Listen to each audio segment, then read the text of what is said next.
Courtney Enders with FloRacing, and we are getting to know the drivers of the Pro Superstar Shootout. And today we are doing something that 10-year-old Courtney would flip out about again. We are at John Force Racing, and we are about to know the legend and get to know him on a personal level and tour John Force Racing. So let's go. Hey, Courtney. Hi, John. Good to see you. They said you were coming. Thanks for having us. Welcome to John Force Racing. I was just going to say, where the heck are we? Yeah, right here. It's right here in Brownsburg, Indiana. Of course, we got shops out in California. So walk us through the shop. We're going to kind of just breeze through here. You guys always have so much going on, but tell us about this setup and all the trailers and why they're set up the way that they are. Well, I had an operation early in California when I had one team, and then Tony Petragon joined us. We got two teams, and then Dencham at that time, and of course, Robert Height, now Proc, my daughter Courtney, and all my daughters drove. But we built one building here, a small building right here, to keep everything in. And then next thing, we needed another building, too many cars, and then along comes machine shops, chassis shops, paint shops. I don't know how it happened. I still walk through here, I'm still amazed. I love it because I'm a racer, that's all I do. I don't know how to golf, I don't know how to fish, okay, so this is what I do. But we keep all our teams inside.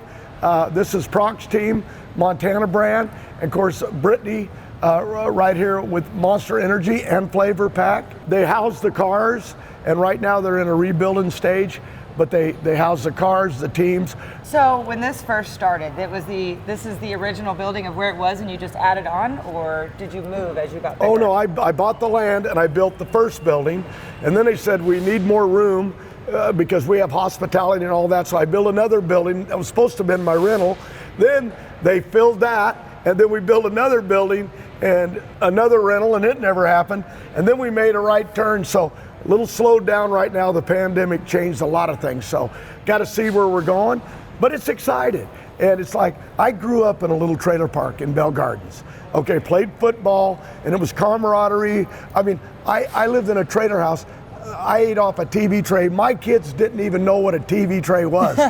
So in the middle of it, I'm in the biggest trailer court in the world, and here I am right here, and I love it. And I got all these kids. It's like having my own football team. Now you have your own trailer park. But I got 4 of them. So Indiana and California, the balance there, you guys have a lot going on at both shops. Where does John Force spend most of his time? Well, I live, in California. Naturally, we have our shops there that house corporate offices, and we have corporate offices here too. We do a lot of shows there. Ashley runs our TV production company there. It's small, just a lot of stuff there going on, and that is where most of my history is. And we got a museum here upstairs I'll show you a little bit later. So I get here as much as I can, but not as much as I want to. But if my granddaughter moved here, if my wife kicks me out, I will move here, okay? And of course, we build a walkover because we do museum stuff here and tours. And of course, they put up all these flags of championships, and they embarrass me. You know what I mean? Embarrass you? Yeah, because that doesn't matter to me, the past. What matters is where I'm going. And I still love racing like when I was a kid. And wanted to get out of that trailer house and get to a racetrack. And then you could at least dream you were somebody, even though you couldn't qualify. Okay, it was. I didn't start out like you and your sister. We didn't either. Being great. I followed you. I even gave you a hat once. You did. And a penny. You gave me a lucky penny when I was like 8 years old. I think I still have it. I might have to borrow it back. That's fine. Things are getting tough. Anyway, that's part of the museum tour, the walkover, where they can come in and see the teams and watch them work and not have to disturb them. Because when they're working, they like to work. Right, kid? Oh, definitely. Are you new here? I am. Well, God bless you. Welcome aboard. What's your name? Dylan. See, I'm meeting guys already. That's awesome. Making you famous already, Dylan. Actually, you just led me right into this perfectly. The magnitude of what you guys have, the amount of employees, the PR people, the crew guys, the sponsor relations, the machine shop, everything. Is this something that you dreamt up when you started this, or is it just a natural progression of what happened? It just evolved. Like the building comes to here somewhere and it stops, and then we build another building, but then we close them together. Walk down here, I'll show you some stuff. We have clutch rooms where we build stuff. I mean, I could spend an hour in each room. We have dyno rooms here, things that Coyle invented. Oh, wow. It's not a motor, it's not a fuel motor, but we spin it Like we can run clutches, we can run blowers. Here's a clutch room. Here's the real worker. Oh, there's the man right there. There's Lanny. There's the real guy that does everything. This is his house. Anyway, go in there. This is insane. And when boss man John Forsyth says, "Yeah, we got a lot of discs," we say, "Oh, sir, we need more discs." Holy crap. He buys them at $200,000 a pop, and I don't even know where the money comes from. I don't want to ask. Thank God for the sponsors, but Lanny runs all this, organizes it all, and keeps our cars out on that racetrack. Thank you, sir. Thanks, Lanny. And then there's rooms with just, there's world famous. We're disrupting things today. This is Mr. Grubnick, and just the crank house for the old stuff, the new stuff coming in. They examine everything, even the chrome ollie that we build our chassis. I'll show you down there, but we have every piece checked. You get one bad piece, you could have a problem. So this is, you know, where the real thing starts of how they build and we grow. But this is just Force American made. Hey, Proc, got the whole Proc family working here, everybody but the wife. This is just a place where when they come get parts, they have to come in here and not buy them, but they have to register and whatever they take to keep up with it. And like a library. That goes on and on. And then we got scales here in the floor because they weigh all the cars and they check the balances and all that stuff. So it was a planned project, and then we built this. Yeah, the fun part. And Herco comes in, and this is unbelievable. You know, people don't know. I got sponsors don't know we have this. But how important to you is it to have everything under one roof like this, where you don't have to send things out? We can keep a lid on it, and I may open up to sell. I sell to a few teams, chassis, motors. We're not really in that business. We're in the business to race and win. So in the middle of it, we try to keep our technology in-house. And here's a case of just pieces built over the years. But let's walk down this real quick. I'm getting all wound up now. This is what I wanted, John. But I love when they told me you were interviewing me. I was so excited. I was worried you weren't going to know who I was. Oh, I know who you are, trust me. Don't have a lot of people. I tell them, you want a job here? You run 4 machines. And so this is just where they build everything. We don't build crankshafts. We don't build rods and pistons. That's an evolution that changes so fast. And I can't even talk about parts because I don't know anything about a motor. But in the middle of it, we build the blocks, the heads, the blowers. So you're just the talent these days, John. Oh, yeah. I'm beginning to wonder. You don't want to have to do all the day-to-day stuff. No, but I like the driving. Yeah. And I should get out of the seat, but I'm too stubborn. No. The sport needs you. Don't you do that. Here's a new machine we just got, but this one here builds blocks. This one does? Wow. Yeah, it builds. You take we have our castings made. I own the mold out in California for the block, and Alcoa, they pour the blocks, and then they go in these machines, and somehow it comes out. You can put it in your car. I don't know how they do it. Magic. Right out here across the street, you know, I've got the Torrance family over here with their teams, and then I built a little RV park with plug-ins and stuff where you can bring your motor coaches. And I want to build over there playgrounds for kids and stuff. That's what I like to do for my grandkids. I was going to say Grandpa John in full force there. Oh boy. No matter what I want, I don't buy it till I can pay for it. Because if the money stops, the sponsors stop, well then you're dead. And luckily I own all the buildings and my rentals are all full across the street. We keep it safe, we keep it clean, and I love it here. It is very clean in here. So now this is the special part. Yeah, these are chassis shops where they build the cars. I don't know anything about chassis either. These kids are unbelievable that run this place. How you doing, kid? Pretty good, how you doing? You holding us together? Are you new here too? No, I've been here. Okay, I'm sorry. I got people I don't even know. There you go. But they run all this. We build the chassis, we mount the bodies, we do all the tin work. If a car gets damaged, you know, we have molds to put a whole front end on them or a half a car. I mean, we haven't even got into paint yet. We're still figuring sponsors out. You know, we got to be to that big race in Bradenton. I ain't figured this out yet, but we will. Well, that's the point of silly season. It's supposed to be silly. Oh, it is crazy. That machine there you see, that twists and turns the car. Okay. So they can take a chassis and we can learn the torque of it and all that, how much it flexes. And the guys that do that, It ain't an everyday process, but they go through it. And then we have machines over here that cut out the tin, you know, water cutting machine stuff. I don't even know how to run. I couldn't turn them on. Of course, I can't turn a computer on either. This here is paint shop, so he's got booths here, and he brings cars in, preps them in here, and he's almost a one-man band. But then we started painting with PPG, and then we moved on into doing wraps. They get cars prepared and painted, but it has a lot of my history. We anodize it in this room, so I can do. Kevin McCarthy, been with me 40 years. Hi. I met him I was sleeping in the 18-wheeler in the old Kansas City racetrack, and he came up and said, "Would you move this truck? I got to get through the gate." And I ended up hiring him. He's been with me ever since. And it's been true love ever since. True love. Yeah. Just a dream come true. In here is an area wow. where he makes everything, and he does complete wraps for cars. He wraps our trailers. Drawers are full of all the stuff, every decal. And if I need something, it's done overnight. So we keep doing it. This is truly like just a one-stop shop. Yeah, we do everything, except rods, pistons, and crankshafts. That's your new slogan, one-stop shop except rods, pistons, and crankshafts, John Force Racing. But these guys do it with a passion. They love it. You said something earlier about the past and the banners up there, and you said, I'm not concerned with the past, that, all of that, but what we've all just gone through, and you talk about the museum and this and that, I mean, it's crazy what you've been through and your whole career. You have to appreciate that, right? Like, I mean, it's built this. Oh, don't get me wrong, I do. I just, I got the job done, I'm moving on, and I still want to win. I want to win another championship.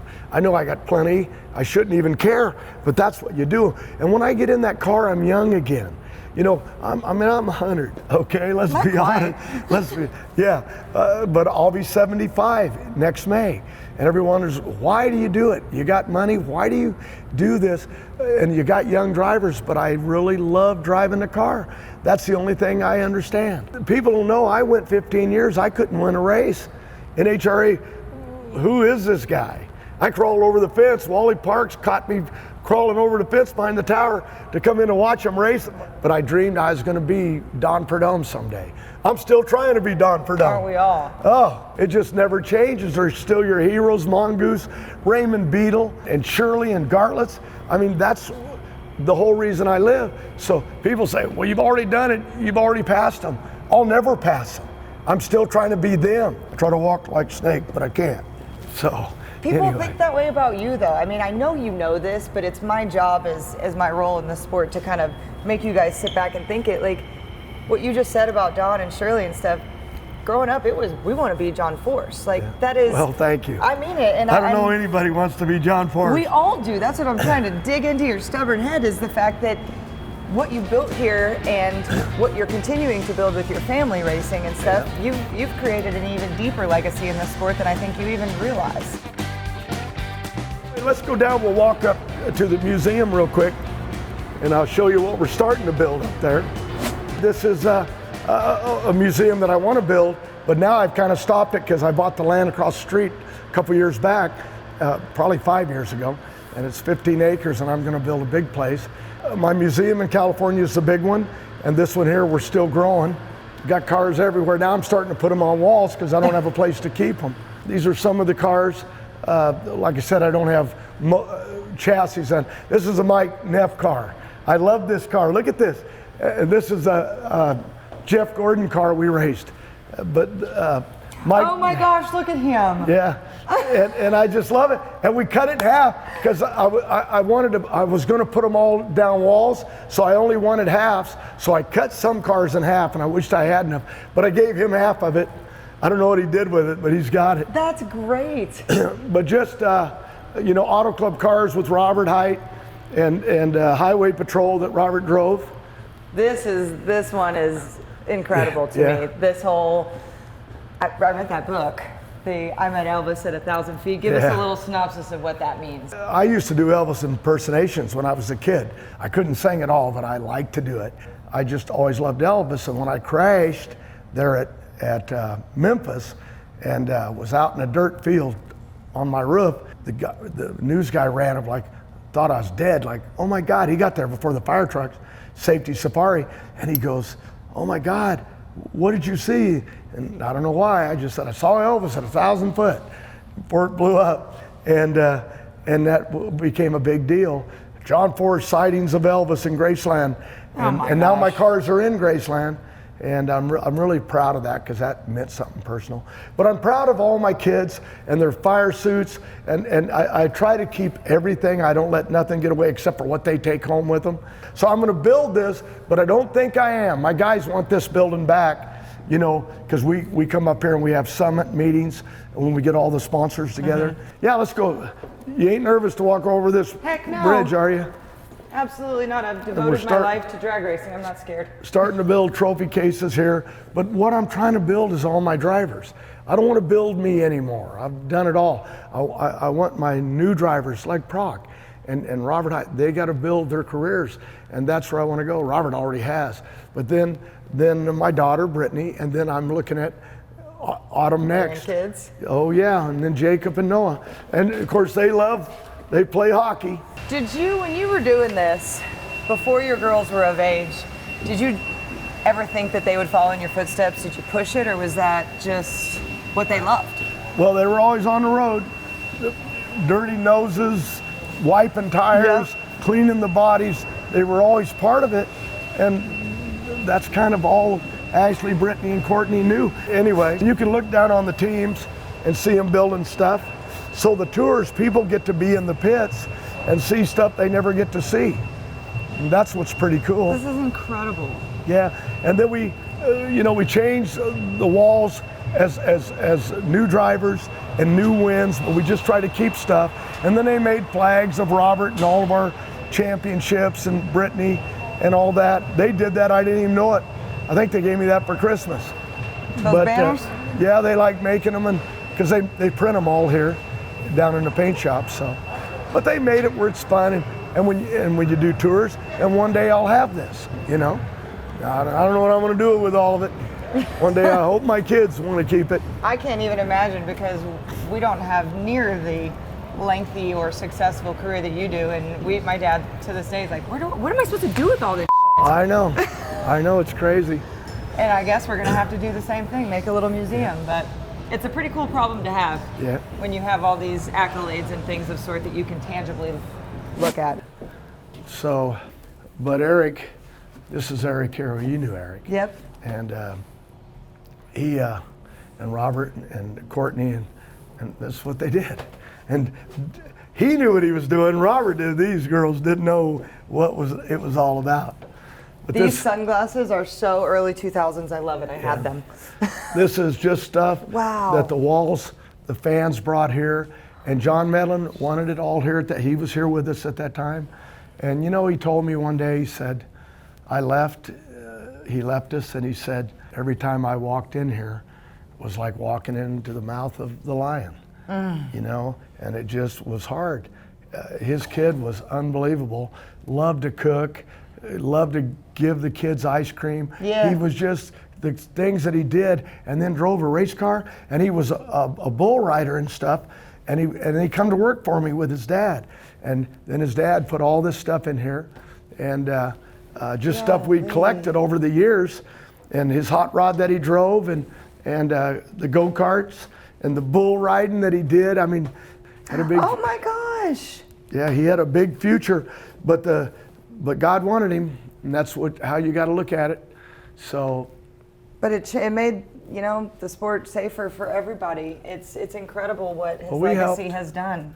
We helped, and you know, when I get an employee that I have a problem with, I said, you ought to go upstairs in that room, you know, and come back down here and tell me that you've even done anything where you think you got a problem. Yeah. You know what I'm saying? And it's a wake-up call. And right now, you know, I'm going around with sponsors, where we're going, what we're doing, trying to hold this thing together. And I come up here, and I'm glad I did, because I kept saying, just go up to Eric's room and you'll get your mind right. Kind of level you. And it'll fix you. And I come up here, if I had a glass of wine, I'd be bawling my eyes out. We have music, because there was certain musics, and his song that him and I used to listen to was You Can Only Imagine. And they even made a movie out of it. And I come up here, because you love him. And he just had so much potential. But when God wants you, he's going to take me any day. It's coming. So we better keep filming a little faster at my age. Yeah, this was his office, so we just kept everything together. And because you can't forget. No. And it's real easy. All your problems, life goes on. But this brings you back. No one can be sad eating ice cream. And that's how he thought. And boy, he used to get me out of a slump when I was screwed up. He'd come in and say, are you crazy? Why are you acting like this? You got no problems. And, oh, we're losing this sponsor or something. Nope, he just made you right. Come on this way. We'll walk down. So. Oh, wow. Anyway, so, you know, if I moved everything to Indy, which is my dream, then I mean, the one in California is twice this big. But there's stuff in here, I forget that it's in here. But we got NASCAR stuff and IndyCar stuff, of course, now with Ray Hall. When it's open, it's packed with stuff. But right now, we're just using it for storage. I just wanted to show you the whole building. Yeah. Oh, I had one of those, the Ashley Barbies. Yeah. Okay, well, now you both got one. How's that? How funny. Yeah, I had one of these when I was a kid. Makes it fun. This is cool. So you have to be really, really proud of the fact that what you do is very, very family-based. But when you do decide to hang that up, what are you going to do? What does John Force do after racing? I went gun shooting with Robert Height and Tom McKerna, the president of Auto Club, and I was standing out there and my phone rang. And I grabbed the phone and I turned with the gun and they about fainted. Yeah. I had a rifle and I turned it right at McKerna and they go, what are you doing? You don't come out on a shooting range with a cell phone. And I just forgot because I live on the phone, right? Okay, enough of that. And then we were over at the lake house. I ran back in the house to get something and I ran out the door because they said, Grandma caught a fish. And I ran out and my fishing pole ran into the roof of the door. My hand slid up it and a fish hook went right through my thumb. And I was like in shock. And I fell down on the floor and that wasn't the bad part. I peed on myself. I passed out and everyone said, what's wrong? He's dying. I said, that's it. No more fishing, no more guns. No shooting, no fishing. I tried to golf and this is God's truth. When I won my first championship, they invited me to Rockingham to do the little golf invitational. Me and Bob Fisher, we were out there, and I'm golfing, and I hit a ball. Well, Wally Parks and his wife drove up. That's how many years ago that was, and parked on a golf cart. And I hit that ball, and it went that way and bounced right off his deal. If it would have hit him, it would have hurt him. And they're like, how did you even do that? Facing that direction. Yeah, I didn't mean to do that. So they said, you can't golf, no more. So what I do is I stay with racing is the point I'm trying to make. That's all I do. When you look back at your career also, just a quick, don't think too much about it, some of the, whether they're good, bad, or indifferent, but illustrious career, what are the things that stand out to you? The moments. Winning my first race, my first championship, beating Vandergrift in a dragster that should have killed me, but I'm a pedal freak. I come from match racing and funny cars, I just won by a hair and made $250,000 that day. And I didn't know what to do with it. I never had this kind of money. Ashley winning her first race, that was huge. That was huge. I'm crying over there, and I went over there and told her I loved her, and it was a big crying deal. Watching Eric get licensed, Robert, all the people, Tony Petragon along the way, Gary Dincham, people that we helped, and just being proud, watching my grandchildren race. But when I crashed and I was in the hospital, there was lines of people outside waiting to see if I was gonna die, because it wasn't good in the helicopter. One of the things I remember, I get a call from Bazemore. You think these racers, we really are a family, and they love each other. And you don't know it because you fight. Hoffman hated me, but he didn't hate me. I hate you, John Force kicked my car. Bazemore, he didn't like me. And okay, so we don't like you back. But yet when I was in the hospital, he called me up. Oh, here it comes. I'm gonna get beat up for being stupid. And he said, I just want to tell you something. He said, he had broke a leg. He said, I just want to tell you something. I said, I know you don't like me. you know, I was on drugs and everything in the hospital. And he said, I just want to tell you, treat every day, when you start rehab, treat every day. And this was a big thing to me because it saved what was left of my career. And I came back and I won championships. But he said, treat every day like you're going to Disneyland. Put down the phone, go to rehab, and live it. And if you do, you'll walk out of there. And he said, if you don't, you'll walk out with parts of you that don't work. Because I broke my wrist, my arm, my knee, my leg, my foot. That was awful. I couldn't stand up. And he said, if you live it, I've lived it. And I've got back where I can do what I do. You got to live it, John Force. So don't think you know everything. When you get with people like that and you realize how good this sport has been to you your whole life, so I can't quit. I got to stay here till I drop, which could be any minute now. Okay. We're approaching the moments. Okay, you ready? Yes, sir. This has been great. What else do you have to show us, or are we at the end of our tour? No, I'll take you down here. I've already put you to sleep. No, this has been amazing. Follow me. This is our boardroom, so we can have meetings here, and then we get on the TV to California where we can all talk to each other. Okay. And so it's a good place and it works. So that's kind of the end of my little tour. I have one more thing I want to ask you before we Okay. get out of your hair. Yeah. You just mentioned the old days and match racing and things of that sort. This Pro Superstar Shootout that we're going to head to in Bradenton soon, are you excited about the different format and being able to do things like chip draw and match races? Does that kind of bring you back? Well, I still match race. I run for Bader and I do a number of stuff, and I'm excited about that because it's an opportunity. First, it's a big paycheck, and that don't hurt, and money goes to the teams, or at least most of it, but we get to go down there and test for 3 or 4 days, and it's a chance, an opportunity to learn new ways. Just the chance to be with all the stars there. And I've raced in Bradenton, and I know they've done a lot of upgrades to make the track to protect us. But it's going to be great racing. It's fun to go down in Florida. It's beautiful that time of year. We're going to pack them in, okay? And all this stuff they're doing, and you guys, something different we're trying, and we know that works because you guys have proved it. So we're going to go down there and have some fun. I get to go down and watch your sister beat up the guys, but it's fun because remember that everybody, no matter what they say and how they fight, they love each other. And that is a fact. So, Bradenton, we're coming your way, kid. Love ya.